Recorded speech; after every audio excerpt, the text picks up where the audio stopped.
All right, welcome to the Ducks and Pucks show. This is your host, Mike Walters, along with my co-host, Eddie Jones. We're going to talk about all the Ducks action this last week and preview the games coming forward, have some injury news and some blog news for you as well.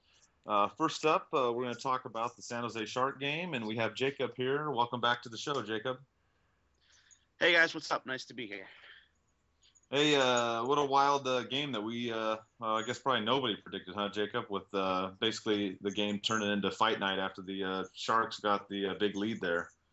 Yeah, it turned into a bit of a scrum, and I'm not really sure why it needed to happen, but hey, that's hockey, I guess. Yeah, it looked like the Ducks came out slow in that game, and the Sharks capitalized with some early power play goals and took a 2-0 lead. And there were some fights in the second period, but then it just seemed to unravel. I think the Ducks got more frustrated than anything, especially in the third once they were down 3-0. Yeah, they seem to be chasing the puck a little bit, and the Sharks obviously the power play was running pretty efficiently, so I feel like the tensions were just a little too high. Yeah, you're right because of the frustration, but I think it was more of the fact that the Ducks were chasing the Sharks around for most of the game, and the fact that you have a lot of missed opportunities throughout the entire game. Hit a couple goalposts, had a couple open net shots they just couldn't pocket. So it was definitely a frustrating game. And then I understand why it could get rather irritating for the Ducks. What do you think of the play of John Scotty? He played a grand total of 4 minutes that game, and he had 22 penalty minutes. I believe he picked up a suspension after the game as well. What do you think? Is there a place for guys like that in the league, or does he have a place on the fourth line on that team? There really isn't much space for any guy to come in and play 4 minutes of the game. I mean, what are you actually doing if you're only sitting on the bench for most of the game and you're coming out to start a fight? There's really no place for that in hockey whatsoever. And John Scott is a thug. That's really all he is. I mean, I used to support him a little bit when he played in Buffalo, but in all reality, he doesn't really know how to do much else than go on the ice. He hits people and he takes penalties. That's all he does. That's all he's good for. So it kind of bothers me to see him out on the ice, especially when it's a game that has tensions running that high. So you're going to start an altercation. He came right off the bench and just attacked the Ducks player. So it's just not okay. Yeah, and I think it's more Ducks fans are at least are going to see more of it with the rivalry now, and we're going to see more of John Scott, and obviously you've got a double know about him now after him coming from Buffalo and now coming over to San Jose. Yeah, it's kind of ridiculous. I don't understand how he even landed a spot on another professional team. The guy, in some miraculous way, scored a goal in San Jose, and I don't understand how he pulled that off, but he did. But that's really the only goal he's going to get, possibly the entire season. If he scores another one, I'll eat my words. But there's really no place for him. He can't do anything except take penalties. It's pointless to have him on the ice, and for him to not have any outcome on the game whatsoever. He's a waste of a roster spot, number one, and he doesn't fit really into the mentality that any team is going for, unless you're trying to be a complete goon. In that case, he belongs on Boston. Yeah, like if you look at the free agency still, there are some players left that could really fill a third and fourth line spot. Like a guy that we're familiar with as Ducks fan is Dustin Penner still doesn't have a club, and it amazes me how guys like John Scott can get a roster spot over someone like Dustin Penner who can put up 20, 30 points on a good team.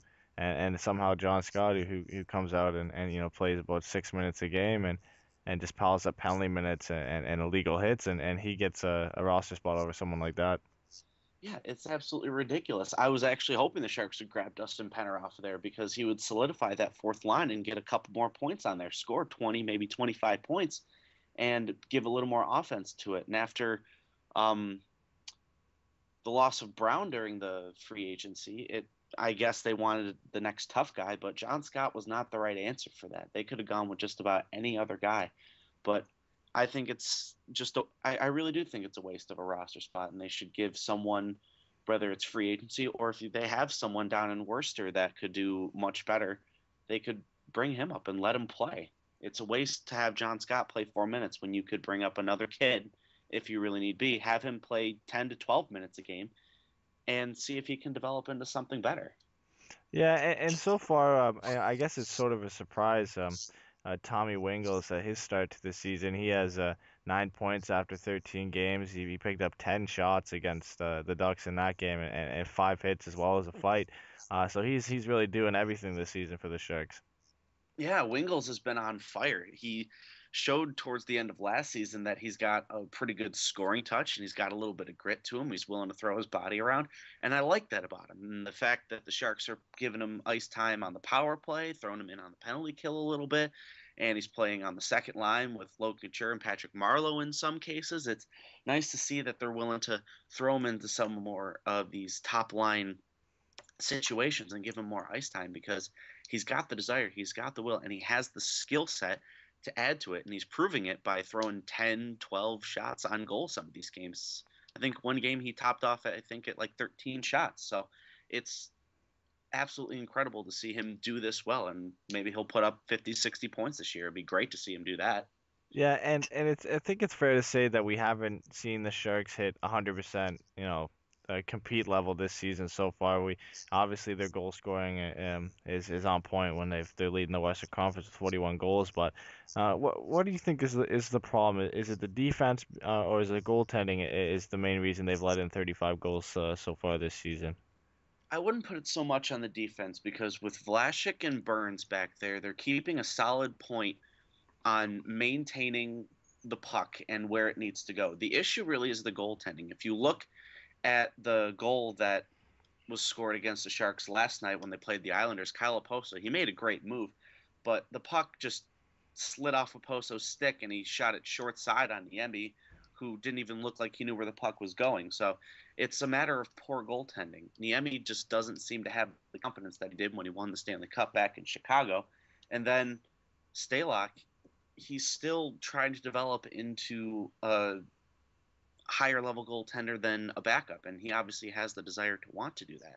So I wouldn't say it's more on the defense because the Sharks defense has been pretty on point. It's especially with puck possession. So it's more of a matter of how well the goaltending can maintain holding off those shots that are really easy to stop, and they just can't seem to do it. And it's getting on my nerves just a little bit. With having such a long layoff before the next game, the Sharks don't play until Thursday, and it being such an important game in the standings, it is early, but they're playing Vancouver on Thursday, who are just tied with them for second in the West. Is that layoff beneficial, or is not having any kind of significant game time for 3 or 4 days, is that going to hurt them in their chances to beat Vancouver? No, I think it'll be good because it'll give them their chance to, first of all, take a little bit of a break after taking a couple bruises in the past week. So it'll give them that little bit of a rest. Players can get a little more healthy, and then they can come back into practice and they can figure out exactly what they need to do against the Vancouver Canucks, who are surprisingly doing a little bit better than I expected them to do. So I think having the time off will do them very well rather than being a detriment to their game plan.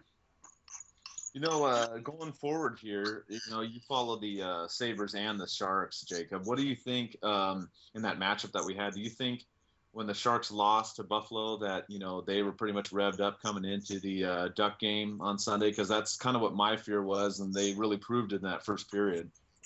Oh, yeah, absolutely. If you watch the Sabres-Sharks game at all, you would have seen how tentative the Sharks were the entire game. They couldn't get passes to go the way they wanted to. The defense was just looking a little bit sloppy. The goaltending was just bizarrely awful considering the Sabres only managed 15 shots. So you can't say the defense did completely bad maintaining the Sabres at 15 shots, but it just looked like the entire team was so slow and lethargic, and I don't know if it was the dramatic overtime loss against the Wild before that put them in that spot. But yeah, they definitely came out with some serious fire when they played the Ducks right after that. So it was exciting to see at least in my eyes. Oh yeah, I know that you follow both Sharks and Sabres, and I think some of it too was some of the obviously there was some trash talk obviously going on around the league. People saying, "Hey, Buffalo beat the Sharks, ha ha ha." And I think the thing is I think the Sharks on the tail end of back-to-backs basically said, you know what, we're going to go play one of our rival teams. You know, obviously the Ducks and the Kings are the two rivals, and I think that they just said, you know what, we got embarrassed and people let us know it, and I don't think that they wanted to do that in back-to-back games. No, I don't think they wanted to be embarrassed in back-to-back games, especially when you're going to play your rivals that are pretty darn close to you.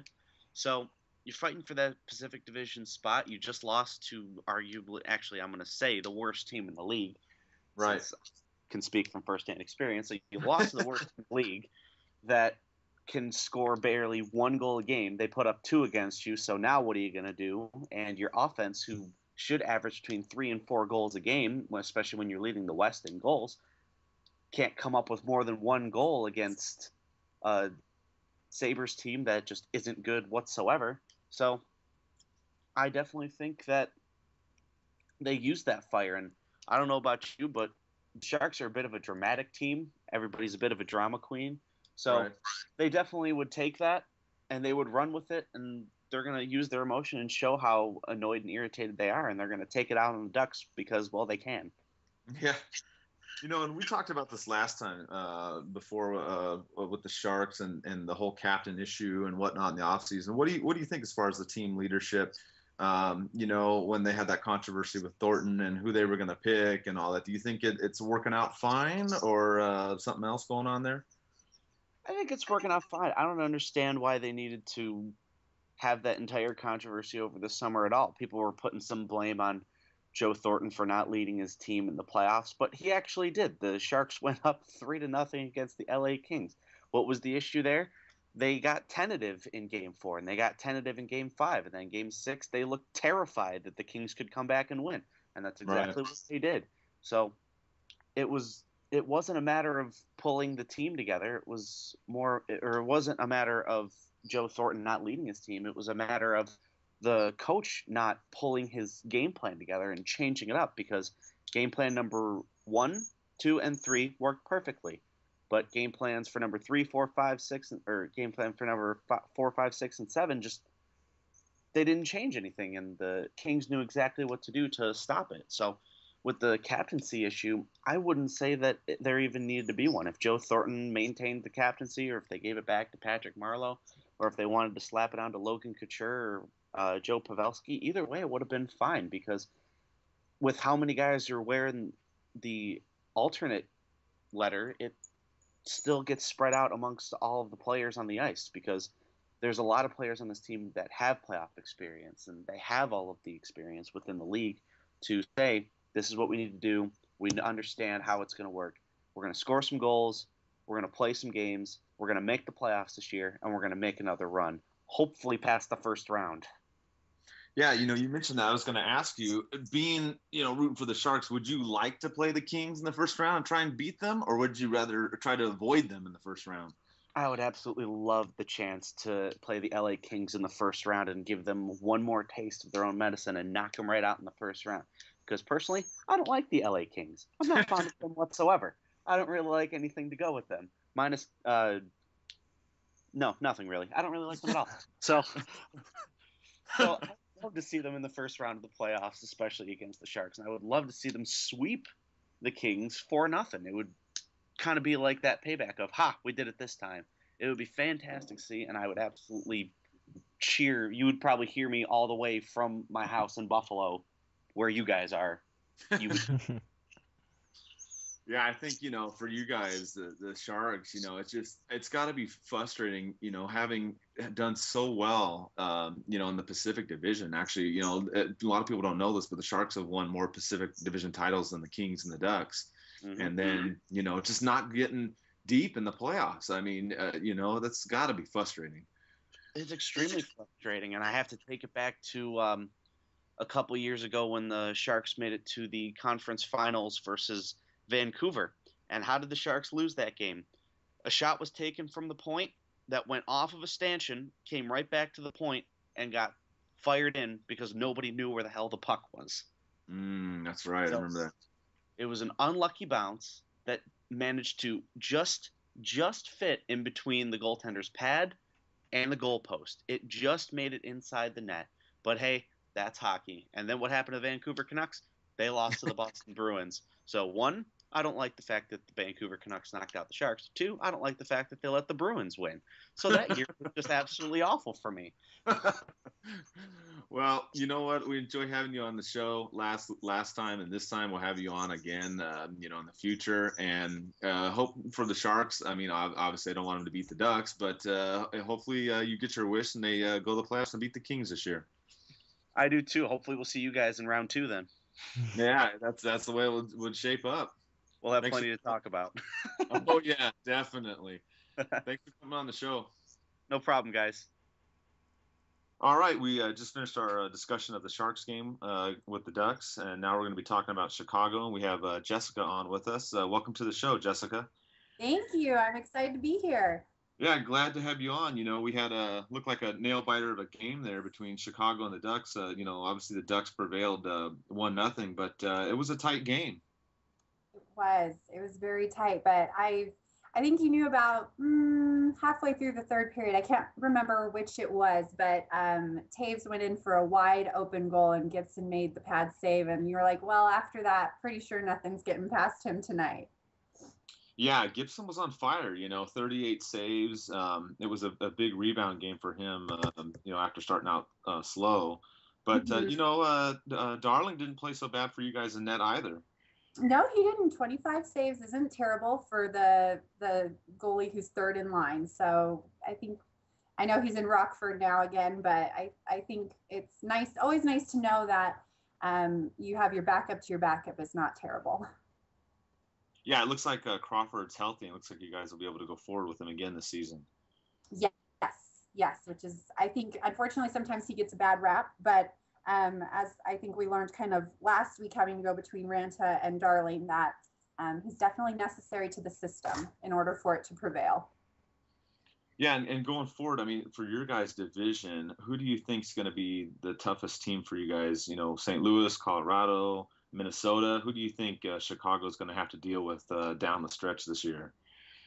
I think it's tough because right now, obviously, Nashville is the big powerhouse in the Central. For some reason, everything just seems to be going their way, and they got Neil from the Penguins, and he's making all sorts of great plays.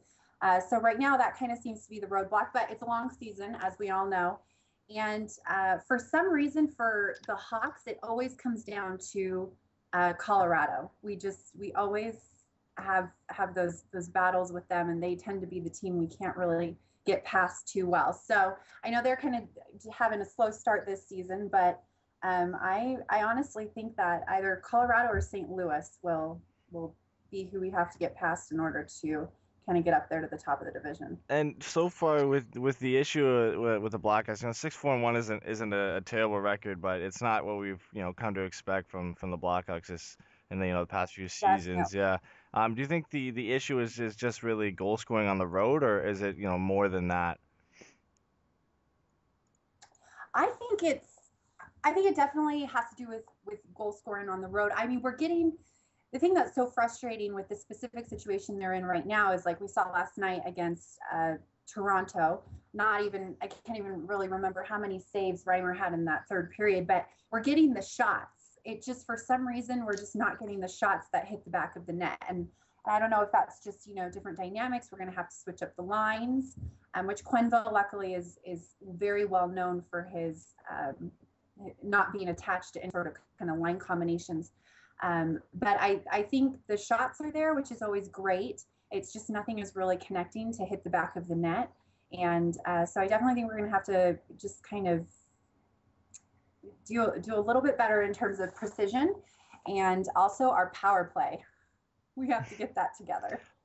Yeah, we saw Sharp leading the way with 40+ goals last year. Do you see him being the key guy, or is it more so maybe Kane or Hoser going to shoulder the goal scoring when it comes? I think the key guy this year is going to be Kane. I think that that he's kind of going to have to lead the charge. Taves is doing well. I know Kane and Taves have that. They've multiple times admitted to being very competitive about their number in goal, but I think it's going to be Kane this year. I think he's going to have to step up. We all know he has the ability to do that and create a little magic to get us back on track. Showtime magic. That's what we're talking about. Showtime. With the contracts that Kane and Taves have recently signed, do you see this kind of being a Stanley Cup or bust year with definitely having to make some moves to lower the salary cap by the next year? Yes, I do. I really do. I think we were fortunate in being able to sign them, and then obviously those don't go into effect until next year. And over the summer, we really only had our big change was trading Leddy. But I think that, this year they're going to have to pretty much make it to the and hopefully win it, but make it pretty far in the playoffs, or else some different dynamic is going to have to come in to keep us under that salary cap. And I'm curious to see how, obviously our big addition over the summer was Brad Richards, and he had his first goal last night, but has been kind of silent up to that point. So I'm curious to see if through some switching of things, if Quenneville can finally make that third line work for us like we expected it to. And how do you think the trade of Leddy to the Islanders has really affected that power play we already talked about, with now Keith and Seabrook really the only point-producing defenseman on the roster? I think it's really affected us. I think sometimes, unfortunately, you have a team like the Blackhawks where it's, star name after star name. You have Taves and Kane and Hossa and Seabrook and Keith and some of the kind of people on the back end like Leddy, who obviously isn't the defenseman that Keith is quite yet in his career, but played a really important part on the power play. And it's kind of like how we dealt with some changes when we last year with Michael Frolik being out of our power play. So I think you don't kind of realize how important they were to just making that system work, whether they were the ones shooting the goals or making the pass to get to the goal and assists, until you're out there and you're like, oh, this is just a little bit different this year. And I think it'll take time. It was kind of a last minute trade in getting him to the Islanders. So I think it'll just kind of take some time to rework some things, but hopefully they can get back on track to kind of where they were last year with the power play and keep the penalty kill where it is as well. The other thing, looking at the lineup for you guys so far this year, Jessica, is it looks like, Chicago's had a more balanced attack this year. I think, would you not agree going down the stretch? I mean, obviously Taves and Kane are your big 1 and 2, just like for us, it's Perry and Getzlaf. But it looks like your team has a much more balanced scoring right now. And do you think that that's probably going to be the key to get you guys at least deep into the playoffs, in coming April, May? Exactly. I think, especially with the game of hockey, it's so physical, and so unfortunately, you just never know where it's going to go. You never know who's, going to get the puck hitting them in the wrong place one night, or they're like last night in Edmonton. Taylor Hall is now dealing with a potential leg injury from hitting the net. So you can't really, as great as Taves and Kane are, and as wonderful it is that we have them locked up for so long, you can't depend on them to carry a team, especially in to a playoffs as grueling as the Stanley Cup. So this week, our fourth line, if you can call them that, really, I guess, which is a great thing to be able to say, has really stepped up in terms of chances. And I always say you're only as good as your least talented player. And so I think that depth it helped us in the 2013 run, kind of having guys like Bickle step up. And I think that's going to be a key. If we can get that, and if we can keep that locked in, I really think that we'll be able to be a little bit more consistent later on down the stretch, and hopefully make it deep into the playoffs. Yeah, we look forward to the playoffs this year, obviously, again, and I give you guys the best of luck, too, down the stretch. Some of the Ducks announcers even talked about it. We may see, the Blackhawks and Ducks in the Western Conference Finals, maybe. I always hope for that. I love as much as the game this week was a little bit, I'm a little bit salty still, obviously. I I had to review the game this morning because I tried to block it out as much as possible. But I always love the matchup between the Ducks and the Hawks, especially over the past few years as the Ducks have really become this great Western Conference powerhouse, especially offensively. And the Hawks are well known for their offense as well. And I've always loved the matchup because it seems just kind of like two very evenly matched teams that come together. And it's great because you never know which way it's going to go between them. I know the Ducks have the winning record against us, obviously. But I think they're pretty evenly matched. And I would love to see, as a hockey fan, as a Blackhawks fan, I'd love to see us meet someone that we could easily get past. But as a hockey fan, I think that matchup would be pretty epic for the NHL. Oh yeah, definitely. And we'll wish you guys the best of luck. And you as well. Yeah, and we'll have you on probably again. When we battle it out again later in the season. We see you again in November, day after Thanksgiving. So I hope the results are a little different. Yeah, I hope the results are a little different, but I'm sure you all don't. All right, thanks for joining us. Okay, thank you so much. All right, and thanks again to Jessica for coming on the show and talking about Chicago battle that we had. What did you take away from that game, Eddie? The Ducks came out. We ended up winning 1-0, but 38 shots on Gibson. I think that was a little bit too much going forward. Yeah, and I think you mentioned it at the beginning of the interview with Jessica that that's a huge, huge game for John Gibson. A big rebound game after him going down to the AHL and coming back up. A big confidence booster, and we saw that when with his recent game against St. Louis, where he, even with a loss, he still had a good outing. So he's looked like he's got his form back, and his confidence is there. Something that was kind of crushed in the opening game against Pittsburgh. But yeah, 38 shots when we only had 25 is kind of reminiscent of the first games of the season where we were heavily getting outshot. But I'm not really surprised. It is Chicago. And they have a lot of offensive firepower and Saad and Hossa and Kane, Sharp and Taves, so they're going to get a lot of shots against everybody.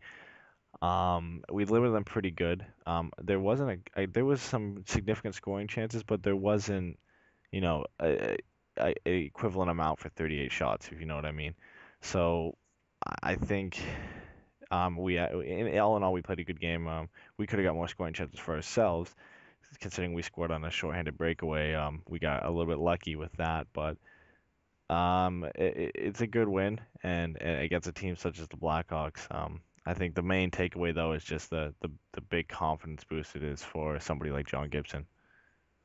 Yeah, definitely, and I think that move by a DSP shorthanded was sick. I mean, that 5-hole shot was nice. I mean, obviously it was a break the way we got the puck and got that breakaway chance, but DSP cashed in, and he's starting to heat up a little bit, Eddie. Yeah, and we don't see those slicking moves from him a lot. He's been hitting a lot, and that's something we've noticed, and he had 3 hits that game too, which is still pretty good for him. But yeah, he's starting to heat up. I believe, correct me if I'm wrong, he was playing first line at that game, I think. But even though that was on the penalty kill, but he's been getting more line, more line distribution. He's been playing on the penalty kill. He's been playing on the power play. He's been playing on the first line. Recently playing on the third line. That's just testament to Boudreau wanting to swap lines around and accommodating for guys like Healy and Maroon coming back. But 3 goals. It's about the same production that we've seen from Bolesky and that when he's been on that line and Maroon from the beginning of the season. So it's nice to see secondary scoring from these guys, and it's going to be key, like we said, for this since the beginning of the season, that secondary scoring is going to be key with additions to Kessler and Thompson and Carlson.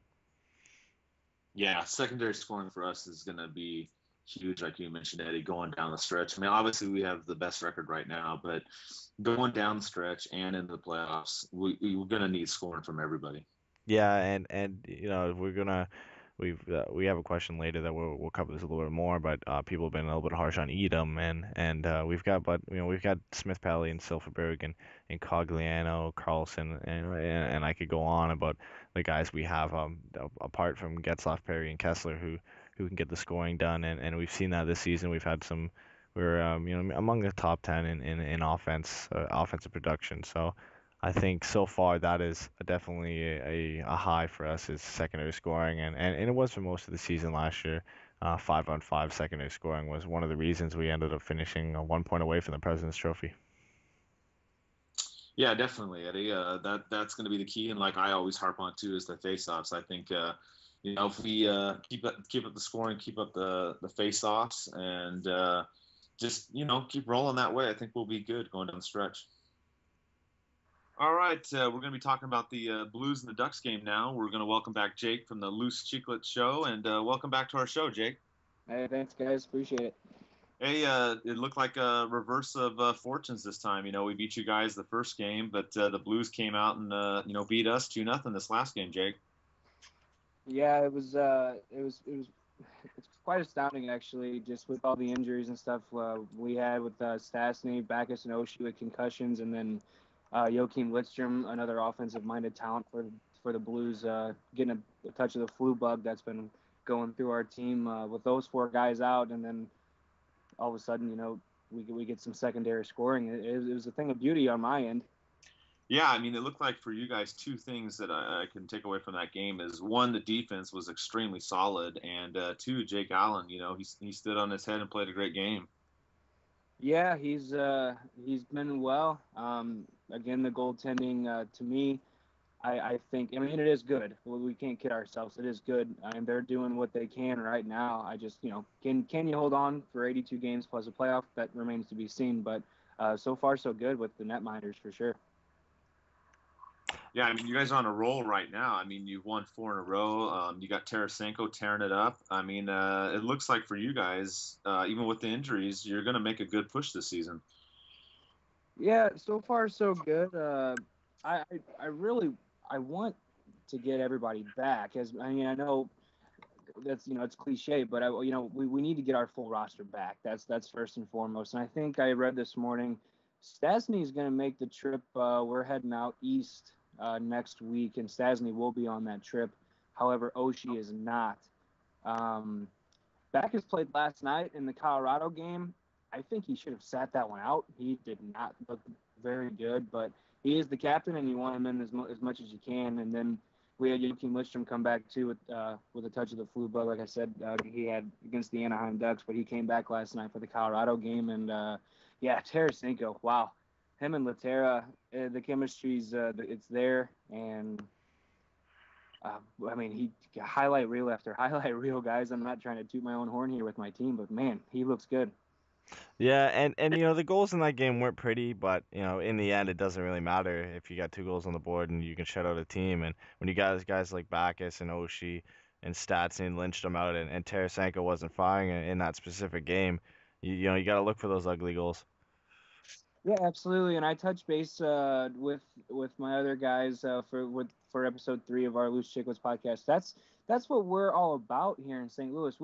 We like that we went out and got some talented players. I mean, we did really, really good in the off season, but we want them to buy into the Hitchcock style. We want them to play north-south hockey, and we're used to having those bang-in dirty goals. And if you have a team that has a very offensive mind, and you get your Stastnys and your Terras and Tarasenkos and Lidstroms, if you get those guys firing on all cylinders, and you have your secondary scoring with LaPierre, Reeves, and Ott, and stuff like that, and then you get some points from the back end from Shattenkirk and Pietrangelo, along with the goaltending that we've had. I mean, that's perfection right there, and that's what we're hoping to get. We're not there yet, but it is really nice to see the secondary scoring come from the third and fourth line when you have your top guys out. That's key.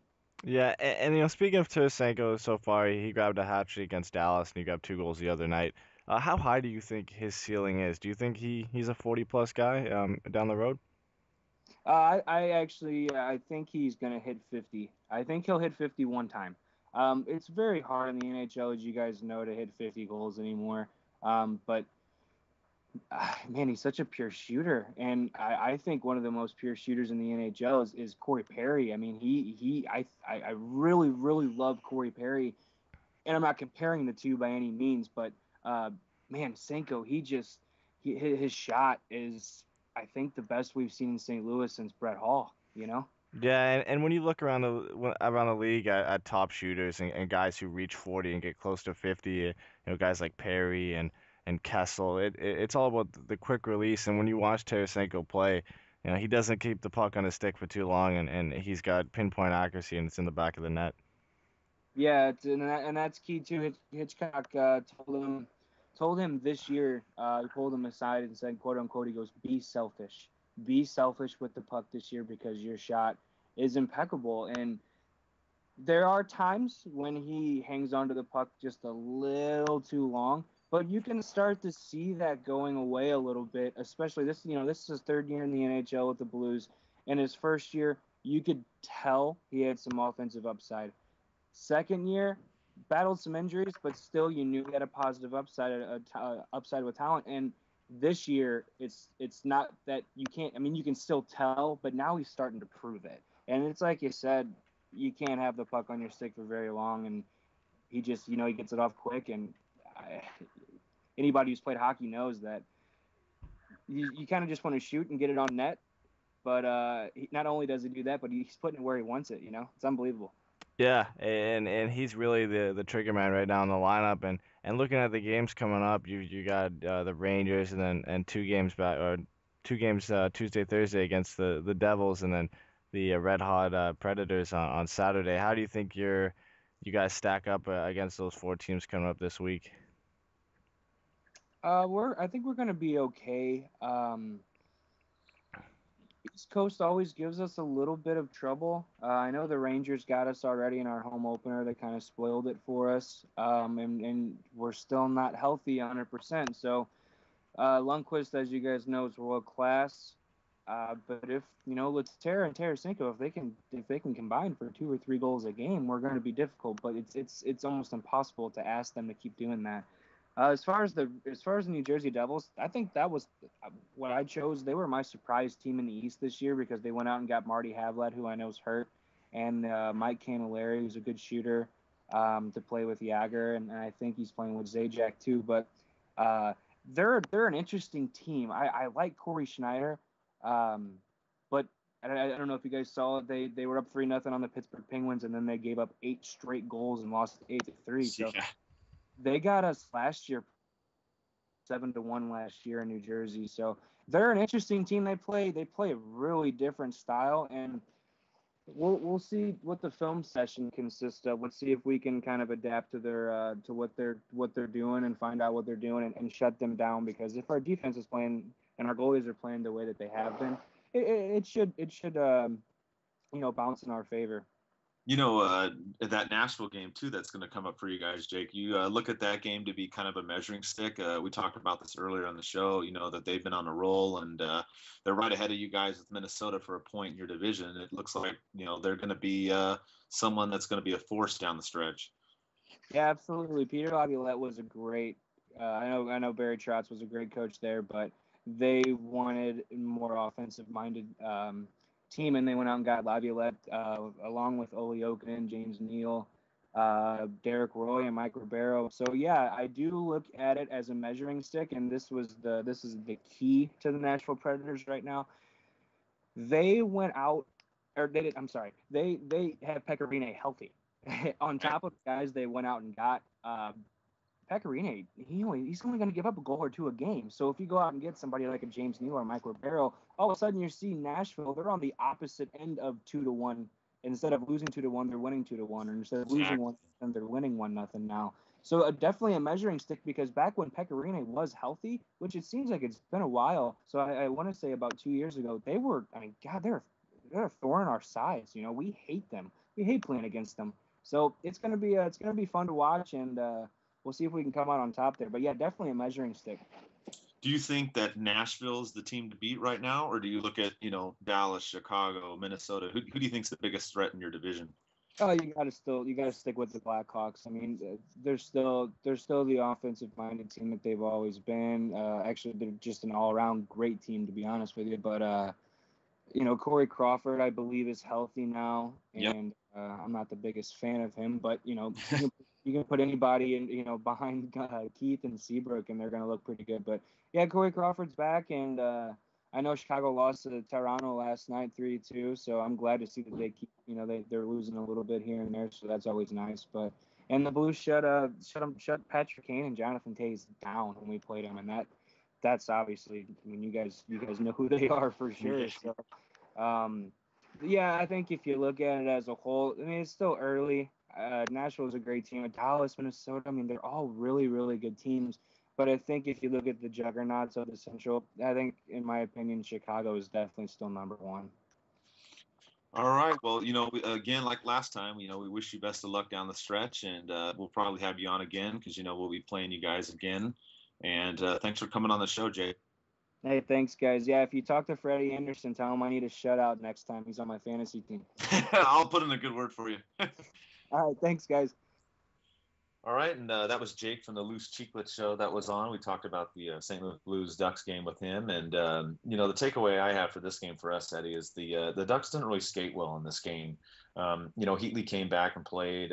He looked really slow in this one. Not just him, but the rest of the team, Eddie. I just think that we just didn't come out with really a sense of urgency against a depleted Blues squad. Yeah, and they're depleted in offense, but they're one of the best defensive teams in the league, and that showed. But we didn't really challenge them with a lot. Perry wasn't on his game, and nobody was really challenging Allen.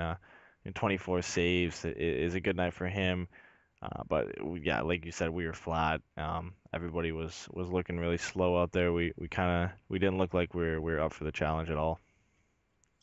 Yeah, that one was a tough one. I mean, I know that they didn't have some of their star players, but like you said, St. Louis has a good defensive team, and Jake Allen played pretty well in that game. And, Gibson didn't play a bad game either. He played pretty well. There was a couple unfortunate, one giveaway led to a goal and things like that. But I do like the way that the Ducks came out, though, and played in Dallas. We wrote on the blog about, hey, it's going to be the rivalry renewed. And I think in that game, the Ducks did exert more energy. Patrick Maroon came back in the lineup. William Karlsson came back up in the lineup. They had Heatley and Raquel sat out. And in that game, it was definitely physical. And I liked that we did play Dallas because I think it woke the Ducks up, Eddie, and snapped us out of that kind of, lethargic skating, at least to start a game. Yeah, definitely more energy in that game. Just a quick thing about the Blues game is something that we kind of remedied after is we kind of got bullied around by the centers. We only won 22 face-offs compared to their 32 wins, and a lot of giveaways defensively. They forechecked really well and forced our play on us. Kind of what we normally do to other teams, they forced it on us, and Fowler with the bad giveaway on the second goal, and we got trapped in our zone and got tired out in the first game. So they, if we were already flat to start the game, their hard forecheck kind of tired us out for the rest of the game. Yeah, I think that was the key there, and I think that was the hard part for us trying to get anything going in that game because that's what we need to do, and I think we did a much better job of that going into the Dallas game on Halloween night. Yeah, and everybody knows this matchup already. A lot of people hate Dallas now because of that first round playoff matchup, and it was definitely a tough game. Perry came out and grabbed his league leading 10th goal of the season, and Nate Thompson ended up tipping in the OT winner. But it was definitely a more energetic game than the one against St. Louis. We came out and we did a lot better. In the face-off dot, we ended up winning 40 compared to 31 wins for Dallas. And we played our game. Well, we forced them to give away the puck, and that was one of the main reasons we ended up winning that game. They had 14 giveaways, and that's what when the Ducks are playing at their top level and forechecking hard, we're going to force a lot of giveaways and create a lot of scoring chances. Yeah, I agree with you. I mean, we did much better in the face-offs as opposed to the game against the Blues. And that was a key in forcing the turnovers as well. And, they had a stat up during the game. In the last 2 years, the Ducks have been really, really good in back-to-back scenarios. I believe we've won 13 and only lost 1 in regulation in the last 2 years, Eddie. Yeah, and that's testament to the quality goaltending we've had as well as the depth in the team that we're able to come up, back-to-back nights and have enough energy to come out and play a full 60-minute game. And Andersen was showed his quality right after Gibson started, and got his 7th win of the season and stopped 21 of 22 shots. So I think it just comes down to quality goaltending. We've got a 1A and a 1B, if you will, and definitely our secondary scoring and our depth so that we can keep the energy throughout 2 games. What do you think about the goalie situation? Some of the fans have hit me up over this last week, and they're kind of literally saying, "Hey, we have a goalie controversy now." Even news today came out. Boudreau wasn't sure who's going to play in the Colorado game tonight. Do you think there's a controversy, or do you think Anderson's still number one? I don't really think it's a controversy. If you compare, definitely here where I am, I hear a lot about goalie controversy, and that's because I live right near the Toronto Maple Leafs, and that's more of a controversy because Bernier and Reimer aren't winning. But when you have 2 goalies who are winning, it's more of a good problem than it is a controversy because it doesn't really matter who starts. They're both going to come out and put up a top-notch performance.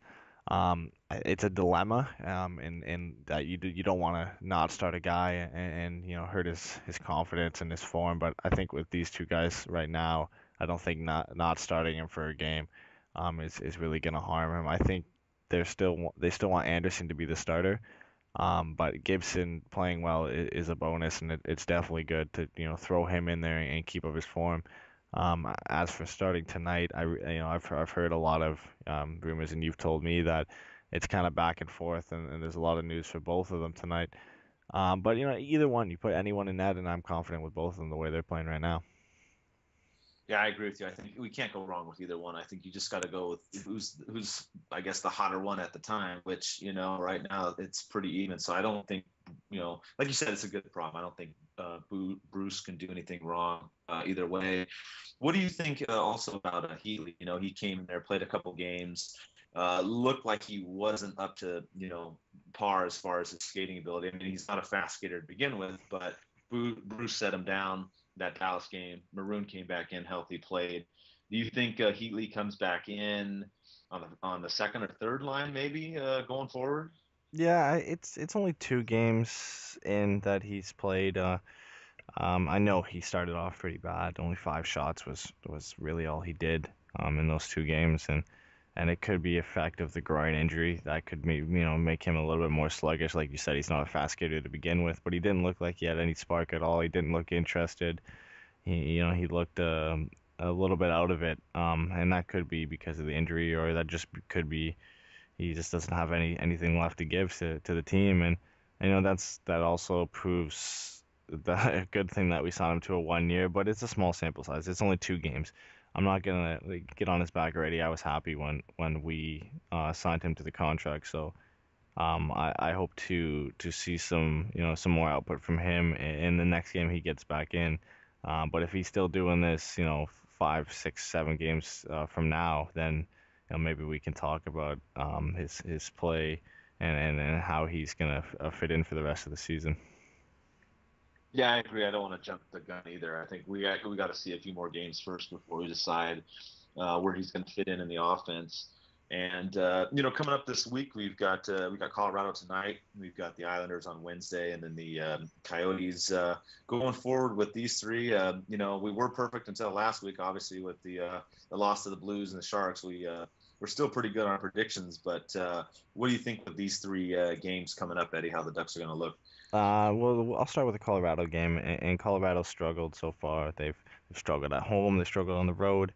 But this is always a game where the team from last year could come out of nowhere and put, they use their speed to put about 7 goals past you with Duchesne and McKinnon.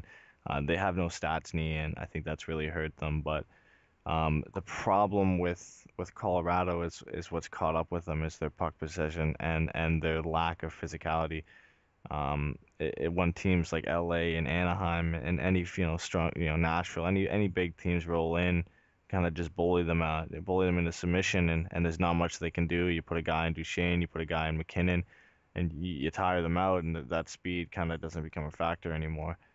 So I think the way we play, if we can play our game to perfection against Colorado, we should have no problem, unless Varlamov decides to have a game of his life. Yeah, which he hasn't been playing as well. I mean, his goals against isn't too bad, but he's been pretty even with his record. 2-2 with some overtime losses. I think we can take advantage, Eddie, with the turnovers and, like you said, the puck possession and getting some good quality chances. I hope the Ducks can get the offense going in this game because on the road trip so far, we're 2-2, but goals are at a premium. Yeah, they are, and that's something we're gonna have to take advantage of. Colorado doesn't have a strong defense. Eric Johnson, Tyson Berry are the two of their main guys, but other than that, it's kind of lacking defensively for them, and their main threats are on the first two lines. Like I said, with McKinnon and Landeskog and Duchesne. Guys like Tanguay as well. You got to watch out for those guys. But if you can limit their scoring, they've let in a lot of goals this season, and that's partially Varlamov's fault and partially the defensive fault. And like I said, tiring them out with a forecheck, I think is the key to that game, or the main key for us beating them tonight. And moving forward, after Colorado, we face we actually come home and we face the Islanders, who are doing pretty well. You've got several guys scoring on there with Tavares got 4 goals, Nelson's got lead the team with 6, Nielsen with 4. I mean, they got some pretty balanced scoring. Obviously, they made some moves in the offseason, Eddie. I think this game. I think the Ducks should win this game, but I think this game might be a tight one. Yeah, and I think it's sort of the keys from the other game kind of push into this one. They've got a great offense, obviously, with Brock Nelson and Tavares and Okposo and Grabowski, Kuhlman, a bunch of guys who can put the puck in the back of the net. But their defense is suspect, and with Travis Hamonic been out, I think he might be back by the time we play them. That should help them out. Defensively, he's one of their top defensive defensemen on their team. But they've let in 39 goals this season, which I believe is the second worst in the Eastern Conference, and they've lost 3 in a row. So they started off really, really strong. They're undefeated, and now they're struggling, sitting in 9th place and losing 3 in a row. I think it's a game we definitely should win, but we got to watch out. We got to shut down Tavares, and I think shutting down him is definitely a focal point for the game. Yeah, I think that game is one of the ones that it may be a crazy 4-3, 5-2 kind of a shootout if the offenses both get going in that game, Eddie. Yeah, and that's as much as I wouldn't mind a win either way. I would hope that our defense is capable. I don't think they have enough offensive threats that it should be a 5-3 game. Our goaltending is good enough, and I think focusing on Tavares as he really runs everything for them, and if he's not going, they're not going. So I think that definitely is what we have to do is put a guy like why we got Kessler is to put one of those lines out there and tire them out, put Getzlaf on him or put Kessler on him for the whole game, and then use that other line to score the goals. And I think the way we're set up is perfect to deal with a team like this. So I think definitely, along with the Colorado, we should be winning both of those games. Then moving to the Friday night game, we play the now Arizona Coyotes. They changed their name in the off season, and they're the last place team in the Western Conference. Is that a surprise to you, Eddie, or what do you think with the way that they've been doing so far? It's a bit of a surprise. I definitely thought there'd be teams lower than them. I definitely didn't think Calgary was going to do this good. I knew they weren't going to be bottom. Vancouver, I didn't think they were going to be bottom either. But they've scored enough goals to be contending for us with top of the East or Western Conference. I thought Winnipeg and Edmonton would possibly be lower than them. But when you look at how the teams are built, the Coyotes are probably one of the worst teams, and it makes sense for them to be down near the bottom of the league. They don't have any scoring at all, really. Most years it's Yandel and Ekman-Larsson who lead them in scoring, and those are defensemen. And if Mike Smith isn't playing well for them, they don't really have any options in goaltending. And he hasn't played well this year. 37 goals against and only 22 for. After putting up a big win, they've put up some goals, but they've only put up a lot of goals in a couple games. Other than that, they've struggled to score. So if they can have a burst of offense, they have a chance of winning. But it's another thing. I think if we can go out and beat Colorado and the Islanders, anything can happen. But this game is definitely a must-win. There's not much offense that we really have to deal with other than Bodker and maybe Vermette and a couple other guys. But and they don't have many defensive guys to deal with the likes of Perry and Getzlaf and Kessler. If Mike Smith is one of those goalies like Varlamov, who can be stellar on his night, so if he kind of turns up, it's going to be a tougher game than it really should be. Yeah, Mike Smith was kind of surprised, 2-6 record with a 3.84 goals against. I mean, that just not the Mike Smith type numbers. Like you said, I think some of the issues is on defense, and then they're just not putting up goals. Bodeker's leading the way with 5, and Erat's second with 3. They're going to need some help on defense and offense, I think, to try and dig themselves out of that hole that they've started in the Western Conference. Yeah, and if you look at a lot of the goals that Mike Smith has let in, a lot of them are ones he would definitely wish he had back. I don't think their defense is usually strong, but I think their age is catching up to them with some of the guys they have out there, and Derek Morris and a couple others, and Ekman Larson is really a linchpin in their offense, and if he's not up there, if he's not feeding the puck up to guys like Bodker and Erad, then there's not much going for them in that game. So I think if we can get to Mike Smith, which shouldn't be too hard the way he's playing lately, then I don't want to say it's a blowout because there's definitely potential for it, but I'd take a win, a 1-0 win any day. Oh, yeah, of course, and that, I mean, in the past we've been known for gutting out 1-goal games in the last couple of seasons. So you're right. I mean, obviously it's a little high in the stress level, but we'll take that for sure. And we had some fan questions this week. One of them was directed towards Eden. We had talked about him getting a little bit of heat, from Andrew here in California, actually Orange County. He had a question about Edam's play and wonders if he would be someone we would put up for a trade if we're going for a defensive man. This is a tough one because Edam's been grilled a lot this season so far because he has no points, but it's hard to judge a guy who has no points. I know he's on the fourth line, and I know Thompson has points, and I know Jackman has points, and I know other guys who've been on the fourth line have points, and I'm not trying to defend him to defend his play as much, but he's only playing about 10 minutes a night. But he definitely should have points. Having no points in 12 games is not what I expected from him. I thought he was going to be one of our key guys to step up this season, and he obviously hasn't. But I think the organization has too much faith in his play to deal him yet. And when you've got a guy playing as bad as Edam is right now, what is the return really going to be? You're going to have to get it from a team who still believes he can be that top 6 forward that they're looking for. And right now with his play, although on the fourth line, I don't think a lot of teams are going to be, willing to deal out the defenseman that a lot of us would be looking for a guy like Edam. Now, you think Paul Murray comes back, say, and we don't know exactly when. I don't have any more updates other than he's been out there skating, but nothing substantial contact-wise. But if he comes back, Heatley starts to pick it up. Do you think Edam gets sent back down to the AHL?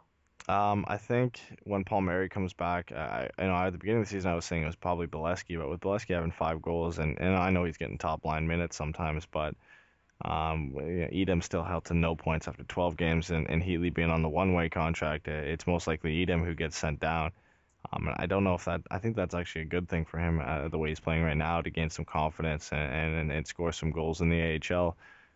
But he's got to make that jump soon. He's 22 now, and if he has, if it's not this season, then next season is going to be his real last chance to break this lineup. I agree. I think it might do him some good to regain some confidence and come back up. Another question we had was from Erin. She asked about Francois Beauchemin and his play this year, and how far, this far in the season, have you been impressed with his play? He's looking like he's regained some more of his 2012, 2013 form, Eddie. Yeah, and obviously he's not an offensive guy, so we're not going to be looking at offensive stats here. But he looks like he's back to the old Francois Beauchemin a bit. Before we ended up trading him to Toronto and bringing him back, he's looked really good so far. He's been in good positioning. He's been good on the penalty kill. He's been laying down some hits. He hasn't been making any major mistakes, and he's been a real revelation for us this season. Leading the line at the back defensively is definitely something we needed with a lot of the offensive defensemen we have in our team. Yeah, I mean, 3 assists is not bad through 12 games, plus minus 3. I think part of it's, remember the knee. He had that knee that was bothering him, especially we saw it against the, 2 years ago in the playoffs against Detroit. I think that he's fully healed. He looks a lot more mobile than he has been more in the past than as opposed to last year, Eddie. Yeah, and I think that's key for him. He's 34 now. He's not getting any younger, and he hasn't many quality seasons left in him. But to see him kind of back to the same level he was a couple of years ago is definitely a plus for us. And 19 hits and 23 blocks so far is not too shabby for a guy that we're really needing that from. Do you think anything has to do with that, with him being named the alternate captain? Do you think that was maybe something that Boudreau just saw in the preseason, or do you think maybe in conjunction with that, it maybe gave him a little bit of a lift to be given that A? I think at his age, it's not really a lift. I think he's always, he's been a leader, and the A is more of a personal thing for him to get. Maybe it gives him a boost, but I think when you've been in the league this long and you've experienced so much. It's more of just you're proud to have that A than it really boosting your play, and I think he just really wants to get back to the playoffs and make a charge, and he's just been on form, and he just continued to play well, but it could be that, it could be a confidence booster, but I think he just really wants to make that push before his career is over. I agree, and I think he's going to be a force down the stretch for us too, especially now with Lovejoy out for a little while. We did see Mason come up and play. What did you think about his play? I mean, he's the second largest defenseman healthy right now for the Ducks. Yeah, Manson came up and he did okay. I wasn't expecting much. Obviously, he's not a top prospect we've got in the system, but he's one of the guys we can bring up, and he's 6'3", 217, so he's a big boy. Came up and he picked up a penalty. That's really all. A couple of shots. But like I said, I wasn't expecting him to come out and quarterback the power play and score like 3 goals or anything like that. We just needed him to be a solid presence, in the place of Lovejoy and be good defensively in his own end and be able to make those outlet passes and not give him any giveaways away. So I think he had a good debut, and he'll be probably the guy that we bring up in this cases. I don't think we'll see much of him when we get everybody back, with Fistrick back and Lovejoy back. Right now, he's sort of operating in Fistrick's position, where he's that 7th guy that we're going to call up because of how many injuries we have with Allen and Fistrick and now Lovejoy. And normally he'd be the 9th guy, but with Fistrick and our 7th guy and Allen, our 8th guy out, he's the guy to come up. So I think it was a solid debut, and all we really need him to be is sound defensively. I agree, and I think he'll fit in at least, as a fill-in role for now. Is there any other news out there around the league that we should bring up, Eddie, at all? Just to touch on some of the injuries with the Ducks. Palmieri is still listed as day-to-day with the ankle sprain, and it's kind of touchy. I know he's been skating, and Lovejoy is still on the IR, obviously recently with that hand injury, and so is Fistrix with an upper body injury. So we probably won't be seeing those guys back for a bit. Other than that, around the league, there hasn't been much. I know the Kings' Nolan was suspended for 2 games for boarding, but other than that, there hasn't been any like major news around the league with the Ducks or with anybody else, other than November is starting up again, since it's obviously the start of November. If anybody wants to participate in that, that's definitely a good cause for men's prostate cancer. Yeah, and looking at this last week, Eddie, there wasn't a whole lot of scoring for the Ducks. Who do you think were the 3 stars that we can put up there for this week? Well, we definitely got to include John Gibson with the performances that the 2 games that he put up. Even though one was a loss, the game against Chicago alone deserves him to get the first star of the weekend. I think we definitely got the goal scoring wise, there wasn't much, but I think we got to include Perry again. His play against Dallas and other games, even though he didn't put up as many goals in the 4 games as he did at the beginning of the season, his play was still good, and I think for the last star, Beauchemin, the way defensively he played this week with the amount of hits he picked up, and he picked up an assist as well, just playing some solid defense. I think he deserves that third spot. Yeah, I think you're right on all those. Gibson came out redemption game against Chicago, which was huge for him. Big confidence boost. St. Louis, he played well too. The offense just wasn't going. Perry's been, Perry the whole season. Like you said, he only had one goal this week, but he had a goal and an assist in that Dallas game. Also on the game winner, he assisted Nate Thompson.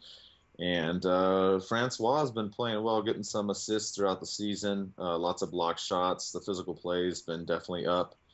So I think those three are the best going for this last week here. And just follow us this week. Make sure you subscribe to the email list. We're giving away some prizes during the Ducks homestands. And also follow the podcast as well and subscribe. All you have to do is go to youtube.com and Ducksnpucks podcast as the tail end of the website address there. And just subscribe, and we'll be back next week.